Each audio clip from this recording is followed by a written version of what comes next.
Good afternoon. As you can see, we've had a lot of rain in Tassie, so it's been a bit quiet. Been locked indoors pretty much, trying to stay dry and warm. But it's starting to ease off a bit now. I hope everyone else is doing okay across Australia, dealing with this extreme end to winter and early spring. I like to look at other people's research. We've done a lot of research of our own over the years, and I've managed to collect the research of a lot of people over the years. I've been very fortunate to get a lot of information given to me over the years, gifted to me. One researcher who's no longer with us, sadly, Ned Terry, started looking for thylacines in the 60's in Tasmania, and I think he pretty well went right through to the early 2000s. Unfortunately, he basically just got old and passed away only a few years back now, maybe 4 or 5 years ago I think it was.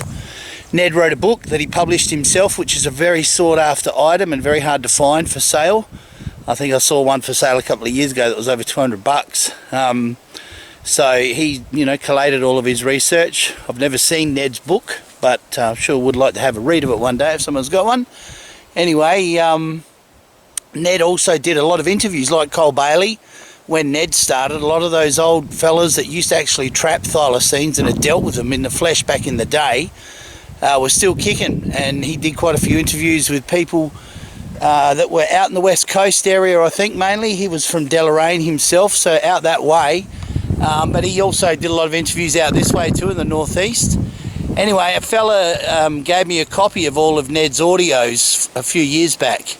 So I decided that because it's such great information and it correlates with a lot of the things that we talk about, i.e.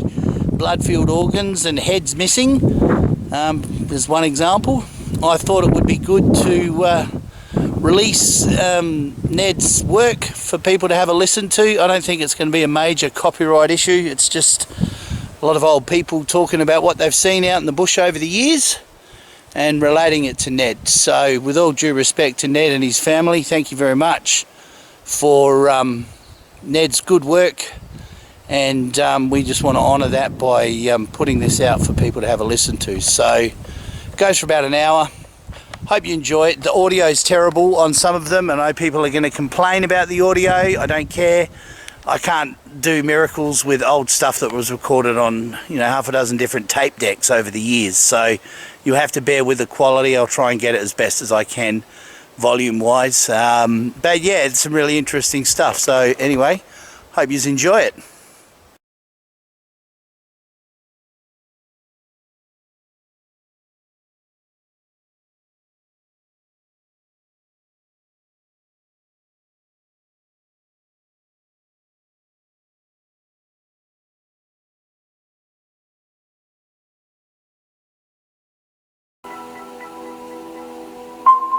Many people who have grown up in what was typical tiger country around Launceston scoff at the doubting Thomases. Everything tells a story. The animal footprints, you know what they've been doing. Ned Terry is obsessed with finding the animal. He's been stalking the bush for years and even made an expedition to Irian Jaya recently in an unsuccessful search for a tiger-like creature there. He won't give up. Yes, What's that? That's an infrared detector in operation. That's when there's movement on the track here like that, the infrared detector picks up the movement and it activates a movie camera and a light. Well, you're going to elaborate means to capture this Tasmanian tiger, aren't you? Well, it's a very elusive animal, and it takes some catching up with. Engulfs the Tasmanian bush, Ned Terry does his rounds, checking his electronic traps in the unending search for the tiger. He's never seen one, but he's heard so much about them from old bushmen that he knows their habits backwards. If they come to a campsite like this, come near, they'll probably prowl around about 100 metres out round the outside, and they'll make a funny sort of almost a growling, guttural sort of a noise. But if they're hunting and chasing a wallaby, which they do for their food, it's more of a yip yip, yip yip, yip yip at regular intervals. animals. Now, Ned, some people might say you're a crank spending all this time in the bush looking for an animal that many say doesn't exist. What would you say to them? I just once again, I bide my time and I smile to myself and think one of these days you'll be most embarrassed, and I hope it happens. The sooner it happens, the more pleased I'll be. Now, Ray, I don't know where you stand on the Tasmanian tiger issue, but if you were to spend a night with Ned in the bush here, I'm sure you'd be convinced. And regardless of that, myth or reality, let's hope that the legend of the Tasmanian tiger never dies. The following stories about tiger sightings are fascinating and told to Ned Terry in their own words by people who believe absolutely what they saw was a tiger. Most of them came to Ned, or he visited them. All these news stories were taped after 1980 and have never been published before. It makes one wonder how many other people have seen this animal but are reluctant to report for fear of being ridiculed or don't want the exposure. There were only 2 people who didn't wish to be recorded when Ned asked them if they minded. Rex, an old sawmiller from Morbana in northwest Tasmania, quietly and sincerely tells Ned of seeing a tiger eating a wallaby on the road nearby, and also describes the last tiger that was shot in the wild by Wilf Batty at Morbana, because he was present. How long ago when you saw yours, Rex? This one up here? Yeah. Oh, just before Christmas. Oh, just recently? Yeah. And I'm 100%. I've seen him, and Yeah. I know. He was eating a wallaby on the road up here. Yeah. Was he? Yeah. In the morning or at night time? No, night time. Saw it under the lights, like... Yeah. I'll take you up and show you where it was. Yeah, that'd be good. Yeah. And you I've got been up to the post office to post some letters, and phoned over and said stay for tea, and yeah, stayed there, and probably 10 o'clock, 10:30. But on the way up there was a wallaby dead on the road up here. And coming back, it was a misty rain, and yeah, it's a good time. lights, it's a bit of a rise coming up from the little tree coming this way, isn't it? Up here. And when the lights levelled off, there he was, eating this wallaby. Was he? Yeah. Did he tear off or what? No, he just strolled off. He only had to take 4 or 5 strides and he was into Lenny's paddock. Yeah. You could see the stripes on him and all, could you? No, his back showed dark because of it being wet, you see. Yeah, I suppose. Yeah. But you knew what he was, but the shape of him, I suppose. Oh, the tail gives it away, doesn't it? Yeah, straight out. No doubting. But it'd be full-grown one. Full-grown one, Big yeah. fella. Oh, Yeah. pretty big, pretty... Well, they are. The one Batty's got, well, my brother and I, we went over not 5 minutes after they shot it. Was he That enough? was in one Sunday, midday, they was having their dinner. And Hilda, Mrs. Jack Tabor, Winnie, Oh, yeah, she was one, wasn't she? she looked out the window and she said, oh, look at that funny-looking dog out there. Really? And that's what it was. An old fella, perhaps hungry, was he? Or... Well, I don't think it was. Oh, Does it? no. It had a beautiful fur on it. Did he? Yeah. Oh, Oh, so you saw him after he was shot? Not 5 minutes after he was Oh, shot. oh. Yeah, I know all about it. yeah. Ah. He was after chooks, or he was after chooks, was he? Or He was that was the story? wandering around the fowl house, so he... They must like chooks. I've heard of them before. Was that a male or a female that Wolf shot? Well, A male, was he? This their tail is all the well like kangaroo's tail. That one Wolf got was 7 foot from his nose to each end of his tail. Craig, a reserved man from St Helens, came across 6 animals on the roadside near Avoca in central Tasmania. He thought they were big cats at first and nearly ran his new vehicle at them until he saw the dark stripes on their back. I was coming home from Launceston. It was about 8:30 in the winter, and I came over the brow of a hill. So, sorry, in the winter, back a little bit then. Oh, it's last year. Last year, right? Yep. And I came over the brow of the hill, and in the headlights I observed some animals which at first I thought were cats. And not being an ex-farm boy, I don't like feral cats, so I decided to swipe them with the car. having a new car, once I moved onto the other side of the road and saw how much bigger they were. Yeah. Well, they're not cats, and as I went past, I just noticed in the light the silver colour and the stripes and the small head. The silver colour? Well, a silvery, fawny coloured hair, fur, with the black stripes across the back. You could see the stripes, could you? I could see the dark black stripes. And really? I just, I travelled about 150 metres down the road so I could turn, and I went back, but I couldn't find anything. Good heavens. But there were two larger animals. I mean, you may have had an old couple and with nearly full-grown little ones, if you like, and little ones. Was that well, no. All the smaller animals seemed to be about the same size. Were they? Were they half as big as the big ones, or were they a little bit bigger than half? A bit bigger than half. Yeah. And when you got close to them, Craig, they just froze. Yeah, and then you could see that they were much bigger than cats. Oh yeah. Yeah. Yeah. Is there anything else sort of peculiar? You must have got a bit of a shock. Well, no, my immediate reaction was, I think when I came home, I rang National Parks and Wildlife and said, have we got anything like foxes in this state? They said no, so they were very interested as well. And yeah, there'd be, could you try and liken their size to something? I mean, a fox is not a terribly big animal. No, well, about the size of a kelpie, a cattle dog. Cattle dog, yeah, right. Yeah. Somewhere between that and the old fox terrier, the real foxy. Oh, right, yep.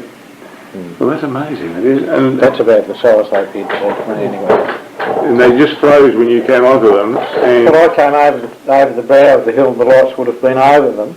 Yeah. As I hit the top of the hill, but when I veered down into the dip, of course they were right in the middle of the road, but on the right-hand side.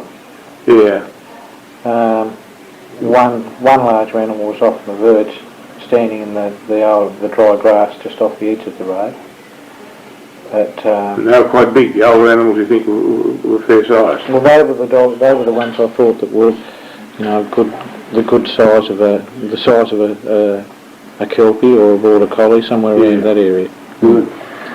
And what did they do while you sort of went past them then? And they still froze. They were still sort of there when you circumnavigated around them. Well, no, they just froze and stayed on the road. Oh, did they?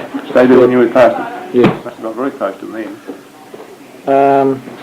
Well, I was on one side of the road and they were on the other. Yeah. Can you try and remember where it was? It'd be interesting. Yeah. About Eastbourne there, fancy that. There's a water hole in the paddock on the left-hand side of the road. Let's have a look as I go. I can't remember. I haven't been along that road for years. We won't see it unless you walk down. Oh, I see. You think they may have been coming down for water, perhaps? Well, I thought they may have been frightened out by shooters, or it was just so strange to see something like that sitting on the middle of the road at that. Brenda from Calder in Tasmania's northwest, whilst going home with her partner, tells of seeing this greyhound-like dog ambling along on the side of the road, and then saw the stripes which she described so well, and knew it was a tiger. I was with my partner Robert, and we were in the car driving home, and about 2 kilometres from our home on the West Calder Road I saw what I thought was a dog initially. So I just casually looked across, and I thought it was a greyhound. But then, and I thought that was fairly unusual because I didn't know any neighbours who had a greyhound. So I looked a bit closer, and I saw stripes on the animal's back, and it caught me by surprise because I didn't know of any dogs with stripes on their backs, and I really didn't know much at the time about a Tasmanian tiger. This sighting only occurred once, and it was 14 years ago, so about 1985. It was headed towards the bush. It was actually on the side of the West Calder Road, going into a neighbour's property and heading straight towards a stand of blackwood trees. Was it running, or did it just... No, it was ambling along, not running. Did it have anything strange about the way it ambled, or Well, there must have been something that struck me in terms of its relationship to a greyhound, and it was 14 years ago, but I would suggest it might have been a well-developed hind leg. The upper parts of the legs seem to be well-developed, or the abdomen was coming in quite sharply. Yeah, right, yeah. Mm.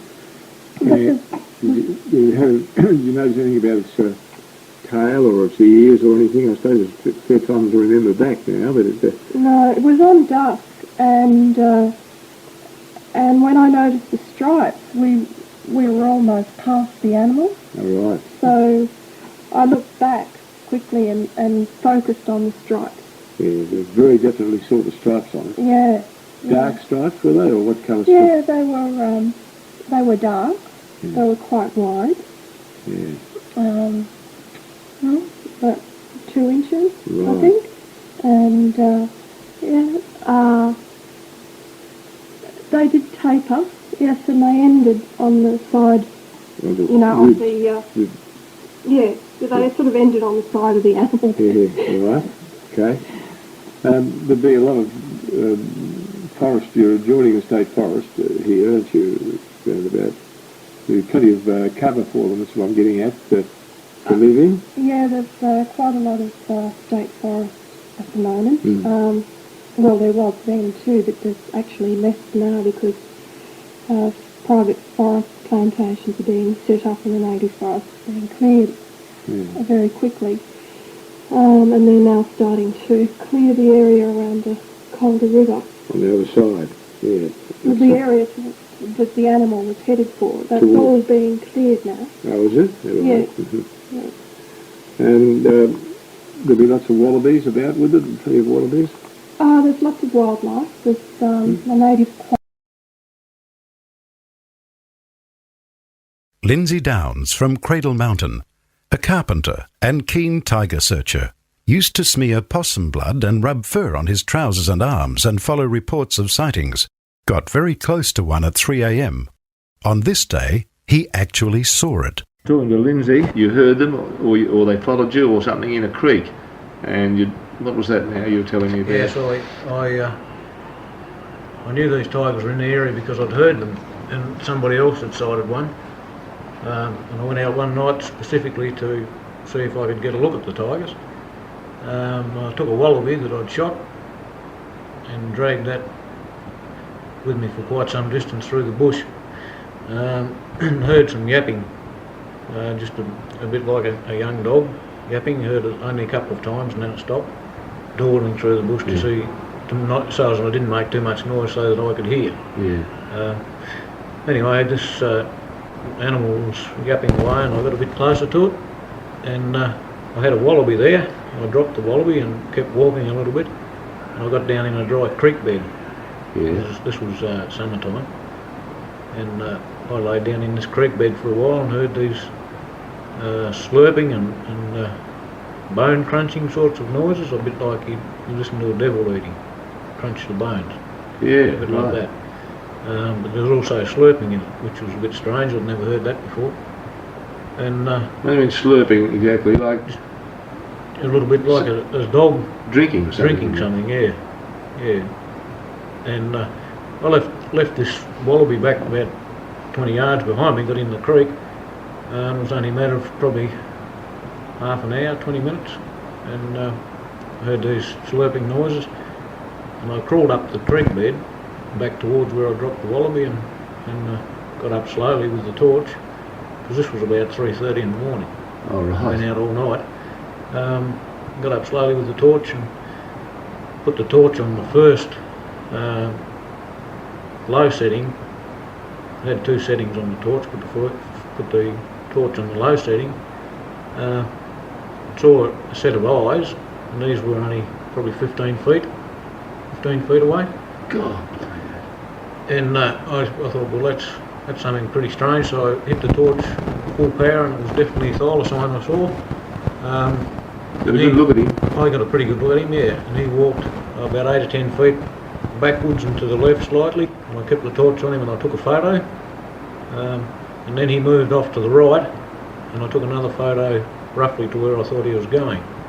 And the photo, he showed up a little bit, but it's not very clear evidence. But after that, I had quite a lot of dealings in that particular area. I used to drop wallabies. Yeah, right. Because the other person that reported this tiger got a really good look at him in the day and said that it looked very thin. Right. And I thought, well, it's probably an old one.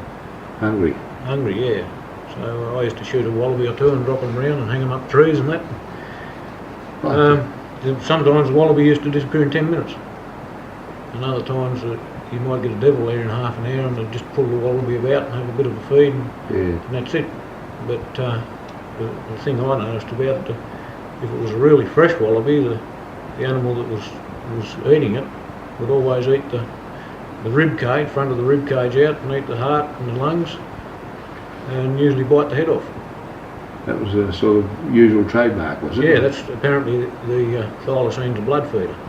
Yeah. So they feed on the blood first, and then occasionally you might find that a head or a leg or something had gone missing, and according to a couple of other blokes, if that happened, it was usually they took something back to the young ones. They took a head or a leg or something back. But you can definitely tell the difference between a devil and the tiger's work, because the devil's just a mouth and he'll grab anything anywhere. But you will that. The tigers, they get straight into the nitty bitty gory bits in the blood and the heart. Straight into it. Straight into it, yeah. And they don't leave much of a gap in the sternum. Only probably about an inch and a half. Is that right? And they can get everything out there, yeah. They sort of hollow it right out. Yeah, just like it's been hollowed out by someone with a knife. So. Right. Yeah. I've heard stories before where they when they eat one out, or a sheep too, they'll almost spread this, peg it out on the ground, like eat the middle out of it and leave it right out the legs. Sprawled out. Yeah. Any rib bones at all? Just a little bit of the cartilage where the ribs join. Right. They don't usually take the bone out. No.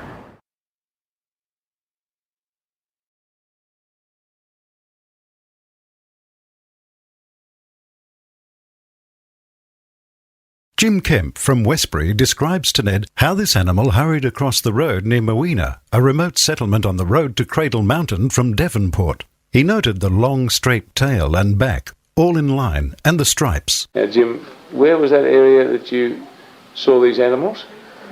We'd only just entered the bush and we saw this animal cross the road about 100 yards in front of us.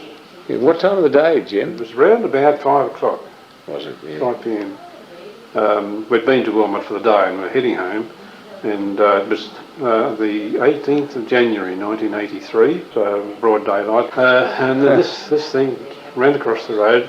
At the time I wasn't familiar with what a Tasmanian tiger looked like, and although the thought of it might have been a Tasmanian tiger that flashed through my mind, I wasn't really able to identify it at that time. But since then I have since learnt what a tiger does look like, and it lined up exactly with what I saw. Yes. I suppose there were two main characteristics about the animal that really struck me at that time. The streamlined nature of the animal, the shape of the animal was absolutely streamlined. Everything was in one straight line. His tip of his nose, his head, his body and his tail, all one straight line. As he charged across the road. And the other thing was his stripes, of course. You saw the stripes? The stripes, my word I did. Good heavens about the virtually circumferential stripes. God, that's extraordinary, isn't it? Fancy that. And that to me pretty well identifies that immediately without any doubt. Well, of course it does, but immediately you knew that was a strange animal, did you? Did the others not? Yes. Well, the thought occurred to me that looks like a tiger, sort of in general terms. But it's only since then that I learned what the Tasmanian Thylacine really looked like. And Jenny, from university, in her car with two other university students on a wet night near the Henty River on the west coast. This animal came onto the road in front and turned sideways in the headlights. She could see the dark stripes on its side. We were driving home, and it was about 10 on the road from Zeehan to Straw. Zeehan to Straw, right? Yep. Yeah, right. Mm-hmm. Yeah, and it was raining. It jumped onto the road and got sort of turned to look. So you were fairly close to it when it jumped onto the road. We were probably about 50 metres away, and it turned around and looked, and it got like stunned in our headlights, and so it stood there the whole time until I swerved to miss it. You were driving, were you? I was driving. Yep. Right, goodness me, yeah. Yep. So the whole time it was like fixed in my headlights. When you first saw the thing, what did you say? Is this a funny animal, or what did you think? Oh, we didn't say anything. Like there was actually 3 of us in the car, and well, I was just looking at it because like it was wet, and I was a bit scared of braking really hard. I actually ended up swerving to miss it. I realised what it was that I knew what I was seeing. A strange animal, or? Yeah, I knew it was a tiger. It was like, there's no... It was so it's so obvious. It was so obvious what it was. It was like, and so I actually, had to make a decision, what do I do, do I swerve? Do like you would with a kangaroo? Do you run it over? Yeah. But I ended up, I swerved. Yeah, round it. I swerved round it, and... But you were so close you had to almost go round the thing by that time. I actually did go, I had to. It was there, and I came up to it and just went around it. And as I went around, as I was probably... Its head was at the side of the front end of my car. It turned around and on like its back legs, some really weird movement, and it went back over the side it came. Well, yeah. Now, when you first saw it, and when you said after it was fixed there, when you knew it was a tiger, what made you know it was a tiger? Well, it had stripes. It had stripes? Yep. Oh, you could see the stripes, all right? Oh, yeah, because it was in my lights, and my lights were on high beam. And, you could see the stripes. It was very plain. They showed out very distinctly, did they? Yeah. You could... distinctly, there was definitely stripes. Dark sort of stripes, were they, or what sort of? Yeah, on sort of maybe this part of the back.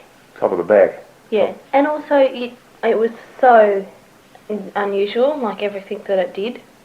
Like when when we were coming up to it and going around it, and it did this weird movement to jump back around the road, off the road. What do you mean a weird movement? That's interesting. It pivoted on its back feet.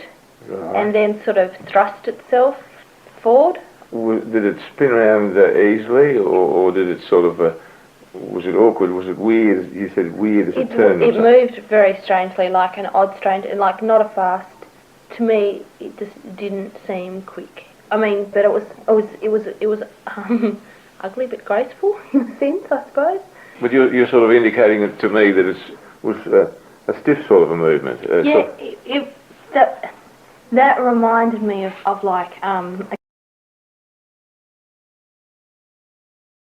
Hedley Browning, a keen hunter and observer of native animals from the Derwent Valley, told Ned how he disturbed this animal and noted its peculiar walk or trot. He later found dung with no hair or bone, and also a freshly killed kangaroo with its chest cavity ripped out. I was out shooting on an April morning with my brother.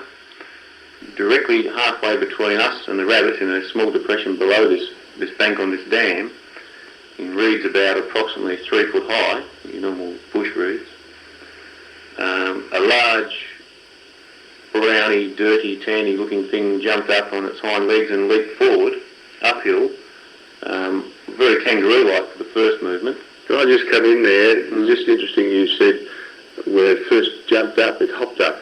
So I'd taken the beat on the tiger when it was running back across us on the one to the third arc of travel, if you like. Third view. When it was a side view, running with its head running to our left, running from right to left. And so very quickly eliminated the fact that it wasn't anything that I'd seen before. It wasn't a kangaroo, it wasn't a dog, it wasn't... I was thinking large cat, as in feral cat almost, but its small ears, and it was, a browny tan colour. There wasn't distinct stripes as such. It was very motley, if you like. Motley is probably a better word. It looked almost mangy. Yeah. There wasn't what I considered to be the real tan and the chocolate. No. It was more, as if the animal was dirty also. It had been in mud and it was dirty. Oh, yeah. But it just looked a bit mangy. Yeah, right. But the head was very bull terrier-like, bulky. with small round ears, and I was thinking the movements were cut like it was trotting. It wasn't going fast, but it was getting along very smoothly. It was very flat in its back. The tail was flat. The tail was straight and rigid at the rear and down to about 45, and it was just trotting. It wasn't a dog. It wasn't a cat. It wasn't a possum. It wasn't a kangaroo. It was nothing else that I'd ever seen. We both come to the same conclusion within a matter of seconds. Had to be a tiger.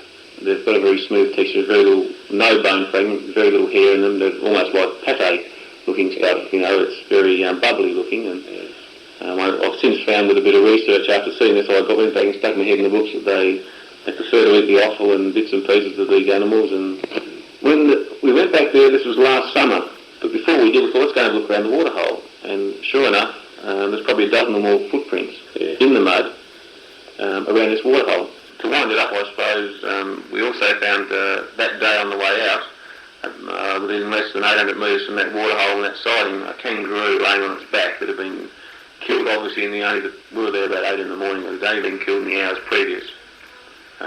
Devils hadn't got to it. It was laying on its back with its front feet open. It had its chest cavity ripped out and its throat. It had the contents of the chest cavity removed, and there was very little blood around. There was a bit of fur, but very little blood around. And because when we returned 2 days later to follow other things, we didn't get a photo that time because we just didn't really think of it. And it was gone, of course. Devils had done their work. And that was right on the edge of the ferns. It was right on the edge of the ferns where this thing had. Gerald Fisher from Oatlands startled this animal from close by in some sags on his property on the east coast and thought at first it was some kind of wallaby with stripes, until he checked with Bob Green, the zoologist from the Queen Victoria Museum in Launceston. Gerald, you in this area that you frequent or own out there, it's on the east coast, I'll just say that much, and a fairly remote area, and you had an interesting experience out there.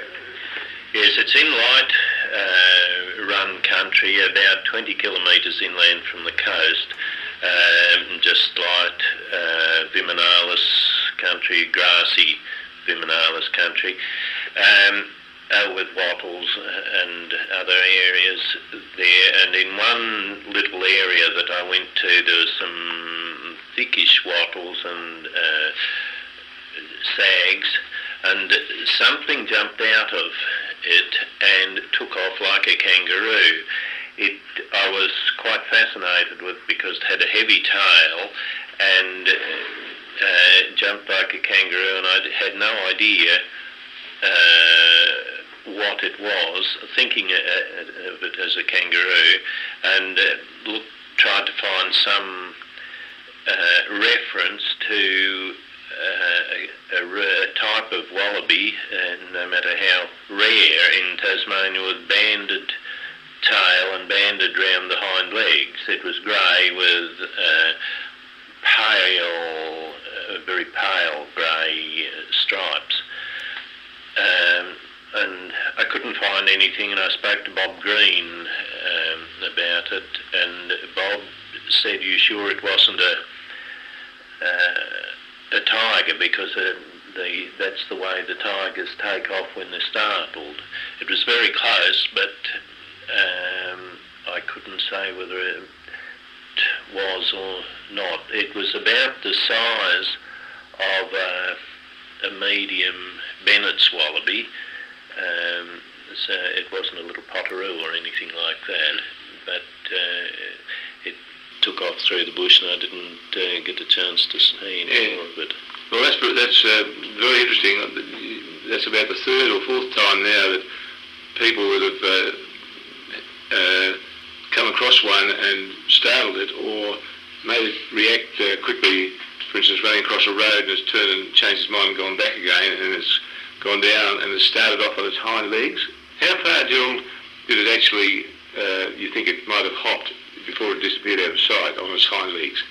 Possibly 8 or 10 hops, but by that time it was out of sight, so that I didn't see it get down onto all fours. Right. But you could definitely see the stripes on it. Oh yes, and it was very healthy and fast. Was it? Yes. Yeah.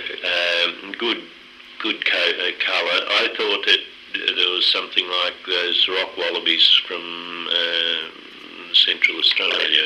I was looking for something like that, but I don't think there isn't any. No.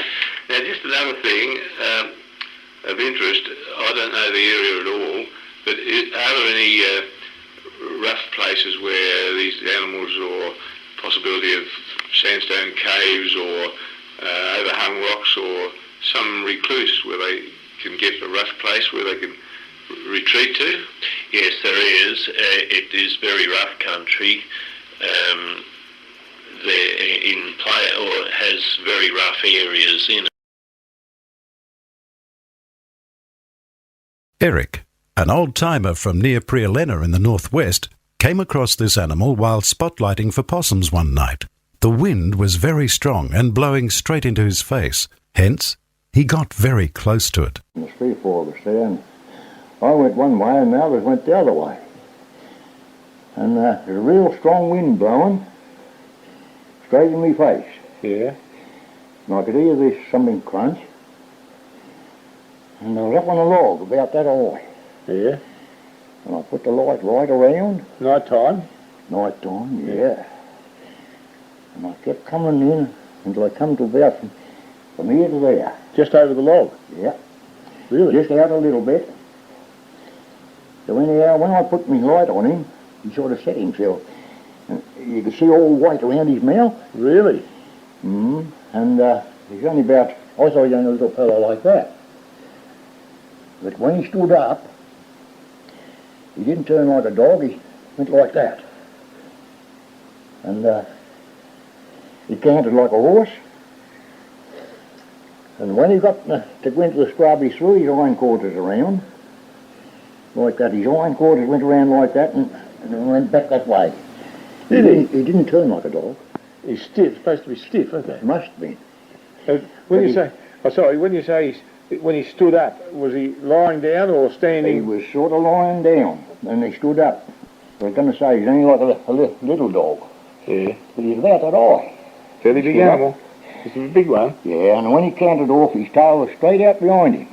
Straight out like that. Was it? It's about that long. Yeah, 2 feet long, yeah. I reckon, was to look at him. Yeah, that'd be right. But that's what he done. He cantered like a horse, and his ears was almost like a fox terrier. They're not very long, straight up, and he looked to be wide across the forehead. Was he? Yeah, big, thick head. Yeah, thick, yeah. Thick head, yeah. But his nose was sort of blunt. Yeah. Blunt He didn't, when you say stood, he didn't stand up on his hind legs or anything, did he? No. He just sort of raised himself. Yeah. And what did you say he was crunching? What was he eating? He was eating a calf. Eating a calf? Yeah. Was he? Anyway, it was all clear, like it was on a run. There's no houses there then, but there is now. There's one there I know of. And when somebody heard about it anyway, and the inspectors come out, the forest game inspectors. Oh, did they? And asked me if I'd take them out, so I took them. There's one fairly old bloke. He was up in the game. He knew what it was like. He said, well, he's been here. And he circled around a bit and he found another calf. He'd been chewing. Do you reckon he killed the calf? Or? No, well, you could hardly say. It could have been died or... Yeah. But he didn't feel the one to see if it was still warm? No, oh no. No. Oh no, he's past that. Yeah. He'd well eat into. Yeah, but yeah. I thought he might have killed it, perhaps. You couldn't say. No, I couldn't say that. No. And this old chap was well up in it. He said, it's one all right. He reckoned he could track him. Track him, yeah. And what was he striping, Eric? He had stripes across him, did he? Yeah, not his shoulder part, no. About halfway back. He had these stripes on him. And they looked yellow in the night time. I don't know whether they're white or yellow, but they looked a yellow colour. Yeah, in the dark. Yeah. He was sort of brownish colour. Something that almost a colour rat in there. Yeah, right. But some say the stripes are brown and others say they're yellow, so I mean, if he's striped, well, he got both, isn't he? I mean, no, he had stripes. Definitely had stripes. But not on the front part of him? No, his shoulders wasn't. No. Back, and their back. Yeah, fancy His that. tail was straight out, I noticed that. As he went away. Yeah, it was like a kangaroo, real thick up here. Yeah. It sort of come off him like that, from where his legs went down and round from his bum. Yeah. He was like that. Oh. Yeah. His tail went straight up. Oh, well, that was interesting. You were lucky to see that, you know. That's what I was. Yeah. I went back and told other blokes and they wouldn't believe me. No, that'd be right. No, I reckon I put one over them. It made me be Doug McMullen, a well-respected field officer from the Rivers and Water Supply Commission at Smithton in far northwest Tasmania. Whilst working near the Montague River, he saw this animal coming along a track towards him. It suddenly dawned on him that it was a tiger. Just what did you were doing when you saw this? In the daytime too, wasn't it? Yes, it was daytime. It would be, I'm not sure now whether it was morning or afternoon actually, but I was out on a job and the weather conditions were showery, cool, not too dull, visibility was reasonably good, and as I was travelling up a road, a road through the bush that we had previously pushed with a bulldozer. You were walking, were you? I was walking. Yeah, yes. pretty thick, was it? Pretty thick, yes. In a big, thick area of bush in the... Yes, a lot of tea tree. It was in swamp country. Right. Swamp country, alongside a river, alongside a Montague River. Right. A bit of a shower had come over. I put on my waterproofs, and as I come up around the bend, I saw a movement alongside the road under some tea tree, and my first thoughts were, oh, it's a wallaby or some such. Didn't bother, just looked and continued on. Well, as I went further up, I noticed an animal on the road, so I stopped. And the animal was walking towards me. So at first I wasn't sure what it was, so I just stood perfectly still and let it keep coming. Well, it came towards me. It had its head down towards the ground. I don't know whether it was sniffing or looking or what, but it was just meandering. Obviously it hadn't seen me. No. And I found out afterwards the reason why it hadn't seen me was that at this particular area there was a little crossing with water running out, a little stream that was falling down to the Montague, creating a little waterfall. Oh, right. And that would have muffled any noise. Oh, I see. At all. Yeah, fancy that. Well, anyway, this thing kept walking towards me, and I could see then it was like something I hadn't seen. And I thought, well, what the heck is it? And then it suddenly dawned on me, by crikeys, it is a tiger. Fancy that. It continued at me, and I suppose it got to within about 30 metres. Good heavens above. From me. And then I thought, now what the hell's that thing going to do? It's continuing at me. Now, I don't know the background much of these things, and I didn't know what its reaction might be. So I whistled. And immediately it looked up. It stopped, and then, well, it wouldn't have been long, obviously, it was only a fraction of a time, and then it turned and loped into the bush. Could you see, you could see the shape of it, and could you see the stripes on it and everything? I saw the stripes on it. Yes, I saw the dog. It was a good size, well, bigger than a good size Kelpie dog. Yeah. The stripes were certainly there, but the dominant part was the head. Head. There's no doubt whatsoever. And the tail. There was no doubt in my mind what it was. I discussed this with another person who had seen them many, many years ago. I was very cautious when I spoke to him about it. Yeah. And I described the colour, and the colouring, and the size of the dog. And he claims that it could have been a younger dog. Dog tiger. A young dog tiger. Right. But in my mind, there's no doubt whatsoever.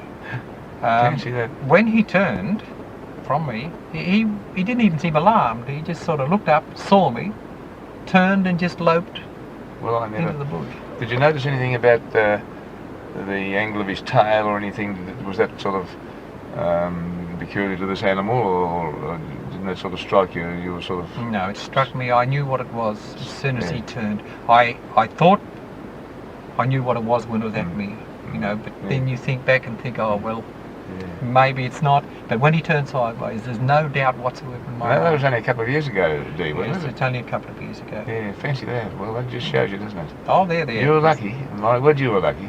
Yes, I didn't know what to tell anybody. I didn't even tell my wife for a while, because they think you're cranky. Well, you hadn't been to a party or anything, No, had you? I certainly had not. No, Well, I that's very spent a lot of time in the bush. Yes, I have believe it. never seen them before. Did But you- there's no doubt in my mind whatsoever that I'm what it totally was. convinced that that's what it was. Yes, people have said to me that if anyone's not sure whether they saw one or not, they didn't see it, because once you... Dale, a shy young lad in his teens from Branxholme, nervously showed Ned where he'd seen this animal with stripes and how it followed him until he got frightened and ran. Dale, now, you've got an interesting story. I heard you saw a tiger. Now, I'd be pleased if you'd just tell me what you saw. Well, I was shooting and I was driving along a fire break, and I come to the end of the fire break and just driving off onto the road, and this animal walked across in front of me, and I looked at it and thought it was a dog first off, but then I could see the stripe and it's just its ears, and it didn't look like a normal dog, but you could tell by its tail and all that. What was its tail? What made you think it was different to a dog, really? Oh, well, most dogs have got a bushy sort of tail, and this was sort of real smooth, not sticking up and that.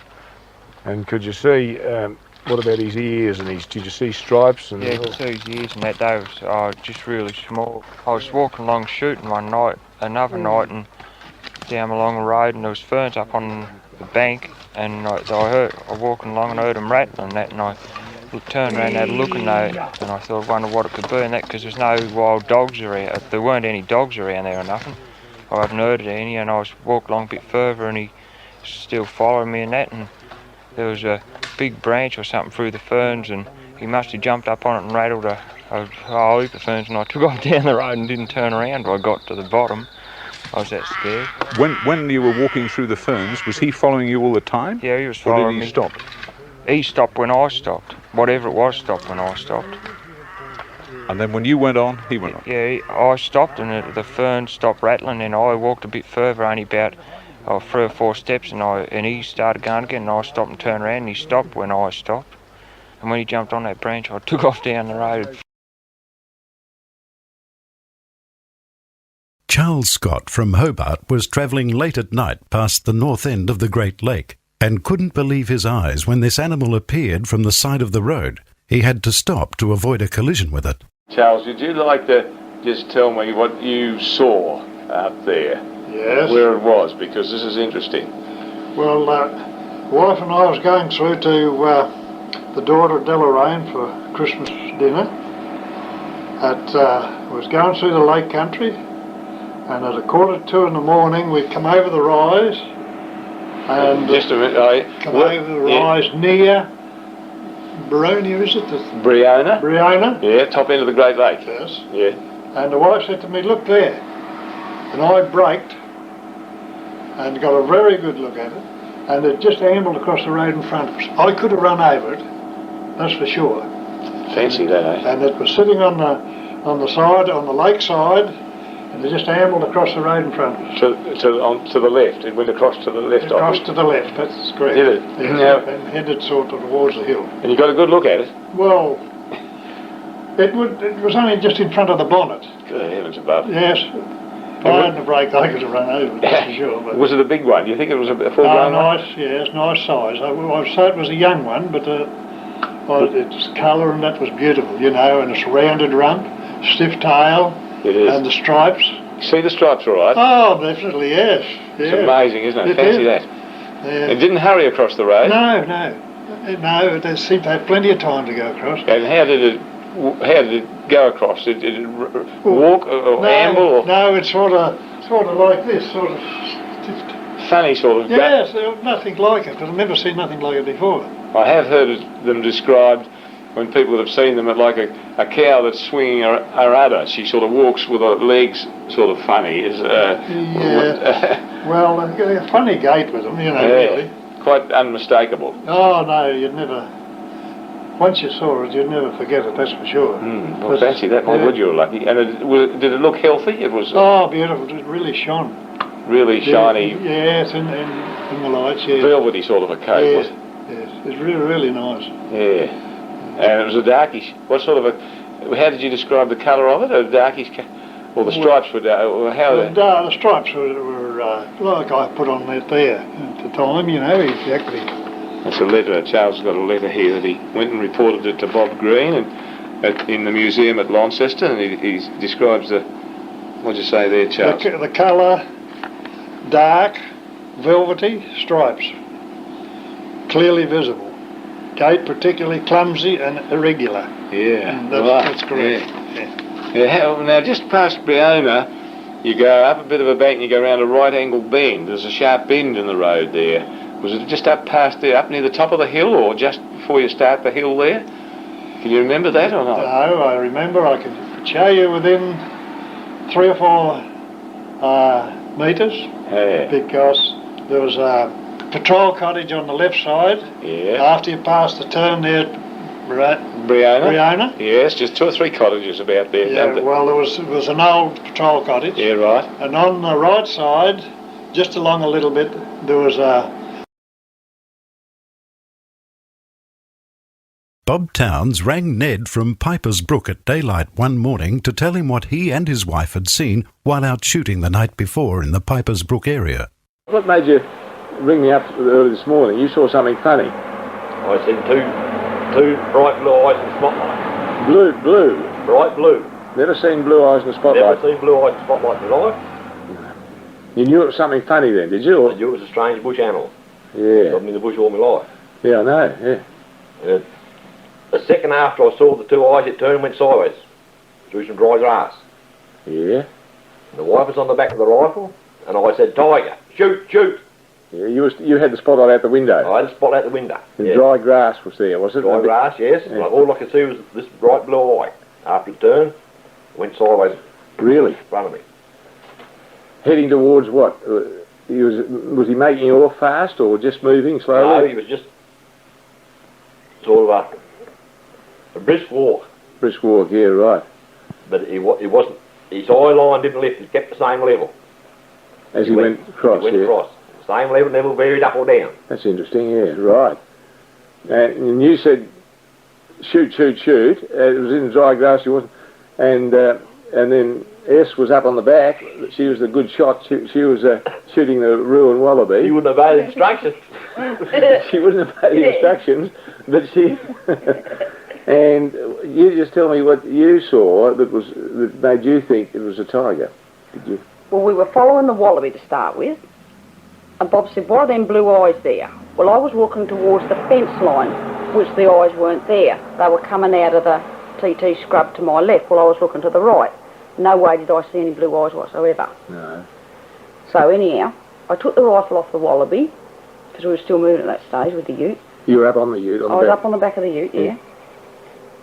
So then when I picked up this strange thing walking in front of me, I held my rifle up, and Bob said, "Shoot, shoot, tiger." So I hesitated for about half a second, I reckon. I dropped the rifle down and I just looked at it. I don't know how long it was, but it was long, seemed slim. Not that big. The head was small on it, but the tail was terribly long. Terribly long. Short legs, and it walked straight as a door like that. Straight. Back, everything was straight. Everything was straight.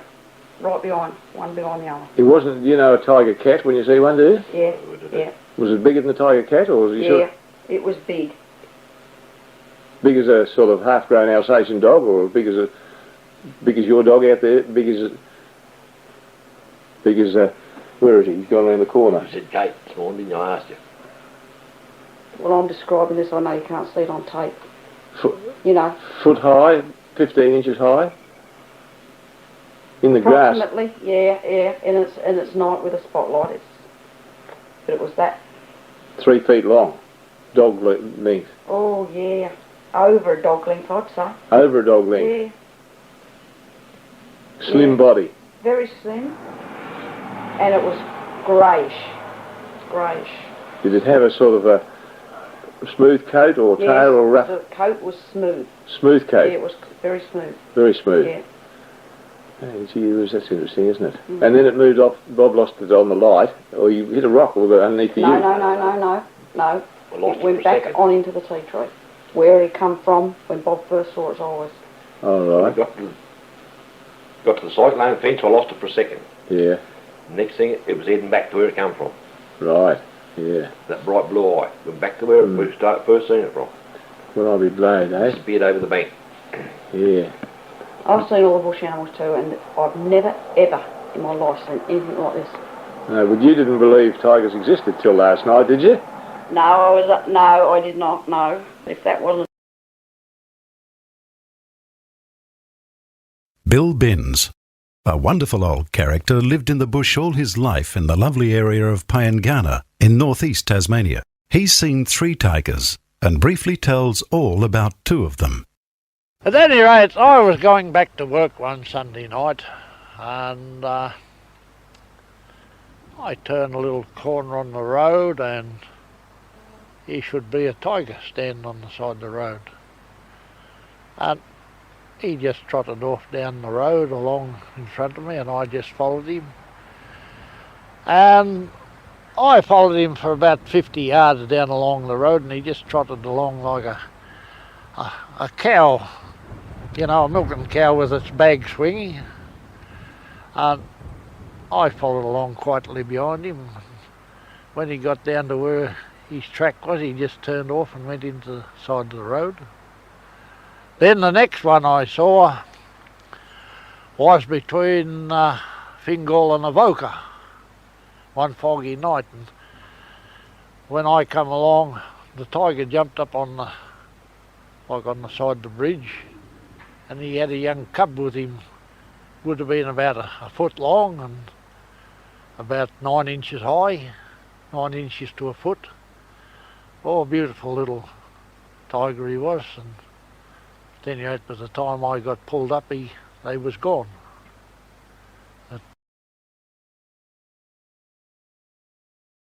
David Blackburn, a stock agent from Launceston and keen observer of animals both here and on the mainland, relates his story of what he saw cross the road in the Pipers River area. It was 3 weeks ago on this road here that when I was heading back that I come across the brow of this, around a corner, across the brow of a bit of a hill, and my lights come across this animal in the middle of the road, something like which I've never seen. And as you know me, I've been in the animal health game for 9-10 years, and also in the stock game for all my life. And I had never seen anything on either mainland Australia or Tasmania that even resembled anything like it. And so my wife and my daughter was in the car with me, and both those saw it as well. And we got talking about it the further down the road we went, and trying to deduct what we reckon it might have been. As I say, I thought about it for a fortnight before I did anything, and I was at work one day and I started saying to the blokes at work, well, you know, maybe I'm a bit round the bend or something, but you know, I want to break this gently, but try and find out whether or not what I'm saying is right. And so I started explaining roughly what I saw to the blokes without sort of saying too much, and then I asked them what a tiger, cat, and all these other things looked like, and were they the same size as a dog? And of course they all said no, they're all, you know, they're a lot smaller animals. And then, you know, a few weeks ago, my daughter brought home a book that she bought, and it was called something about Australia, and there's a beautiful photograph of a Tasmanian tiger in it with a chook in its mouth, and this thing is absolutely identical apart from the stripes on it. What sort of struck you about it, David? Well, there was 3 things that struck me about it. There was one the head on it. What was that now? Well, it was a sort of a elongated nose by comparison to a dog. It's sort of longer nose, yeah, right. And see its ears? Sorry, did you see its ears? Well, its ears were sort of pointed back because I think the main reason for that was because of me coming down the road. Oh, yes. But as it stalked across the road, I think you described. That was that's right. The first point of the three things. Then there's probably a fourth thing too. The more I think of it, the stripes were the next thing that got me, because they were sort of like they started at the spine of the animal and came down the side in sort of jagged shapes to a sort of a V shape down the flank of the animal, right? And then the other thing that sort of struck me was the butt of the tail and the length of the tail, and it virtually followed the backbone of the animal. Right behind it, right? Was it sort of came straight out? It was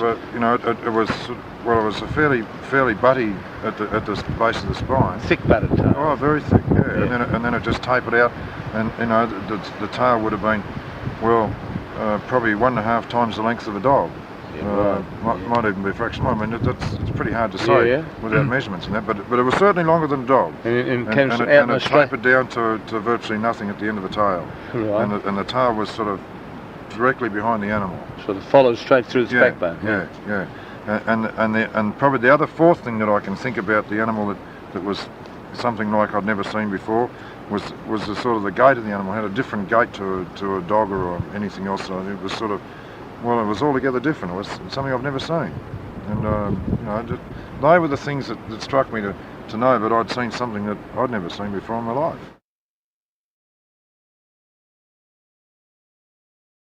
Rusty Richards has worked in the forests of northeast Tasmania all his life and is one of the last bullock drivers from Moorina, where he's been pulling logs from the forests with bullocks for 50 years. Rusty tells Ned of his tiger experience. Rusty, we're very interested in these tigers. Now tell me you've seen one or two of them, is it? Yeah, well, I've seen one, I reckon, closer than anyone, nearly in the daytime, out here in the bush, here towards back of Moorina. And I was only about a chain off him, a little bit more. And I could see with the look of him, he had his head turned back and his little prick ears stuck up, and when he turned to go, I could see he was a tiger then because he had the brindle stripes on him. Right, okay. And then, another few months after, that'd be about 10 years ago, and a few months later, or 12 months later, I was out on the thinner plains and see one. I walked down a log and he run out from under the end of it, and I was pretty close on him too. Frightening. Yeah. And then after that, it'd be about 6 months after that, I seen two young ones here on the main road here. I'm sure that's what they was, because I've never seen other animals like them. You've been in the bush all your life, you'd know. Yeah. Well, 50 odd years. What do they look like, the little fellas? Oh, they're not very big, and they have big feet, fairly long tail. A bit clumsy looking? Yeah, clumsy looking. They just shuffle themselves across the road. I've never seen anything like it all the time I've been travelling the roads. Probably Mum had crossed before you. I reckon, yeah. Fancy that. Oh, they're still about. They're about. A lot of them wouldn't believe me, but I knew it was right. Yeah. Now those little ones, you knew what they were, but you didn't want to tell your family because you might have frightened them. Is that? Yeah. Well, I didn't want to frighten the youngest one. I thought she might get frightened if she was told, because she was only about 8 at the time. So you waited. Till I got home, and then I told the wife what I thought they was after we got home. Oh, they're a funny looking animal when you come onto them in the bush. Yeah. They made their hair stand up on the back of my neck, I can tell you that. Little pricked ears they got, have they? Yeah. And his head was standing like that, he was, and his head turned back, and these little prick ears stuck up, and he was sort of looking at us like that, and then he ran away, and I was no more. The following stories about tiger sightings are fascinating and told to Ned Terry in their own words by people who believe absolutely what they saw was a tiger. Most of them came to Ned, or he visited them. All these news stories were taped after 1980 and have never been published before. It makes one wonder how many other people have seen this animal but are reluctant to report for fear of being ridiculed or don't want the exposure. There were only 2 people who didn't wish to be recorded when Ned asked them if they minded.